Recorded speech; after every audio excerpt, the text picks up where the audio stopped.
संघर्ष ही जीवन है, क्योंकि जो संघर्ष से परिचित नहीं होता वह कभी चर्चित नहीं होता। तो स्वागत है दोस्तों हमारे इस YouTube channel Satish Chauhan study point में। तो दोस्तों आज की इस वीडियो में हिंदी कक्षा 9 पद्य पाठ 7 सूर्यकांत त्रिपाठी निराला की रचना दान के बारे में अध्ययन करेंगे। तो चलिए सबसे पहले सूर्यकांत त्रिपाठी निराला के जीवन परिचय के बारे में अध्ययन करते हैं। देखिए, निराला जी का जन्म सन 1896 ईस्वी में बंगाल के मेदिनीपुर जिले में हुआ था। इनके पिता राम सहाय त्रिपाठी उन्नाव जिले के गढ़कोला गांव के रहने वाले थे और मेदिनीपुर में नौकरी करते थे। वहीं पर निराला की शिक्षा बंगला के माध्यम से आरंभ हुई। इन्होंने मैट्रिक अर्थात हाई स्कूल की परीक्षा पास की। बचपन से ही इनको कुश्ती, घुड़सवारी और खेलों में बहुत अधिक रुचि थी। बचपन में इनका विवाह मनोरमा देवी से हो गया। रामचरित मानस से इन्हें विशेष प्रेम था। अतः बालक सूर्यकांत के शरीर से माता पिता की छाया अल्पायु में ही उठ गई, अर्थात बहुत कम उम्र में ही इनके पिता और माता की मृत्यु हो गई। निराला जी को बंगला भाषा और हिंदी साहित्य का अच्छा ज्ञान था। उन्होंने संस्कृत और अंग्रेजी का भी अध्ययन किया था। उनकी पत्नी और एक पुत्र और एक पुत्री को जन्म देकर स्वर्ग सुधार गईं, अर्थात उनकी पत्नी ने एक बच्चे और एक लड़की को जन्म दिया। इसके बाद उनकी मृत्यु हो गई। पत्नी के वियोग के समय में ही आपका परिचय पंडित महावीर प्रसाद द्विवेदी से हुआ। निराला जी को बार बार आर्थिक कठिनाइयों का सामना करना पड़ा।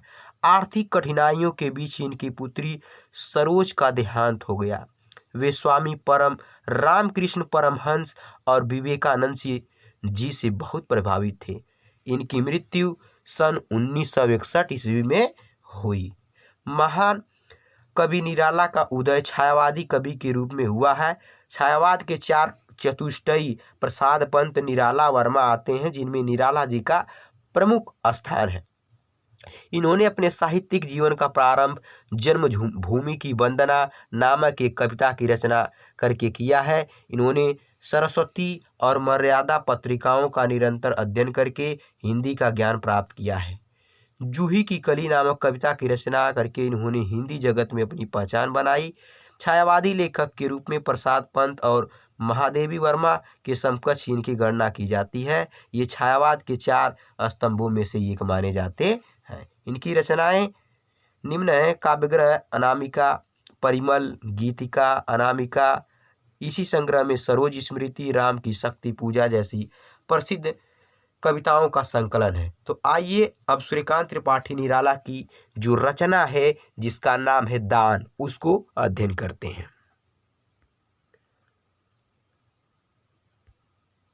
निकला पहिला अरविंद आज, देखता अनिंद रहस्य साज। सौरभ वसना समीर बहती, कानों में प्राणों की कहती, कानों में प्राणों की कहती। गोमती छिड़कटी नटी नवल, नृत्य पर मधुकर आवेश चपल। नृत्य कर मधुकर आवेश चपल। निकला पहिला अरविंद आज। तो इस पद्यांश में, इस कविता में कवि निराला जी ने उन ढोंगी दानियों पर व्यंग किया गया है जिनके हृदय में दया लेस मात्र भी नहीं, तथा जो कर्म के नाम पर केवल दान का ढोंग करते हैं। इन पंक्तियों में कवि ने प्रातःकालीन प्राकृतिक सौंदर्य के माध्यम से बताया है। क्या बताया है? देखिए, निकला पहिला अरविंद आज, देखता अनिंद रहस्य साज। निकला माने निकल गया, पहला मिस पहला, अरविंद माने सूर्य, आज मिस आज। यानी कवि बता रहा है कि प्रकृति के रहस्यमय सुंदर श्रृंगार को देखने के लिए पौ फटते ही पहला कमल खिल गया है। यानी अनिंद मतलब होता है सुंदर, रहस्य साथ माने रहस्यों से सजी हुई, यानी प्रकृति के रहस्यमयी जो सुंदर श्रृंगार है, इसको देखने के लिए पौ फटते ही पहला कमल खिल गया है, अर्थात सूर्य का उदय हो गया है। क्योंकि प्रकृति के रहस्यों को निर्दोष भाव से देखने के लिए आज ज्ञान का प्रतीक सूर्य निकल आया है। आज ही पहली बार कवि को धर्म के बाह्य आडंबर का स्वरूप देखकर वास्तविक ज्ञान प्राप्त हुआ है। सौरभ वसना समीर बहती, कानों में प्राणों की कहती, कानों में प्राणों की कहती। सौरभ माने सुंदर, वसना माने वस्त्र, समीर माने वायु, बहती माने बहती। कानों में यानी कानों में प्राण रूपी मिस प्राणों की कहती, यानी बता रहे हैं कवि कि सुगंधी रूपी वस्त्र धारण कर वायु मंद मंद बह रही है, और जब कानों के निकट से गुजरती है तो ऐसा मालूम होता है कि वह प्राणों को पुलकित कर देने वाला गतिशीलता का संदेश दे रही है।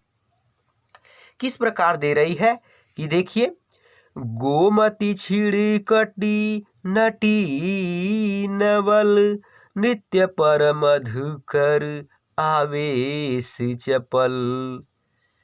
गोमती, छिड़ माने पतली, कटी माने धारा, नटी माने नए, नवल मिस नई नई, नटी माने पतली, नृत्य पर यानी नृत्य के समान, मधुर माने सुंदर, आवेश माने चलती है, चपल माने चंचल।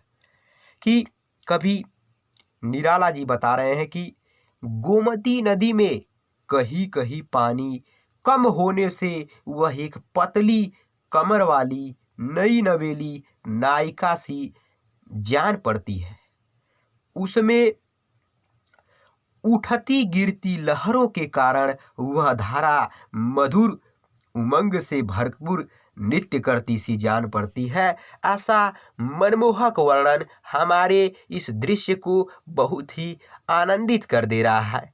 तो दोस्तों, इस पद्यांश के अंतर्गत काव्यगत सौंदर्य में भाषा खड़ी बोली है, रस शांत और श्रृंगार प्रयोग किया गया है, गुण माधुर्य है, शैली प्रतीकात्मक है। ठीक है दोस्तों, वीडियो पसंद आए तो इसे लाइक और शेयर करिए। यदि चैनल पर नया है तो प्लीज़ चैनल को सब्सक्राइब कर लीजिए और बेल आइकन को प्रेस कर दीजिए ताकि आने वाले वीडियो की नोटिफिकेशन मिलती रहे। तो अगले वीडियो मिलेंगे, तब तक के लिए बाय बाय, धन्यवाद।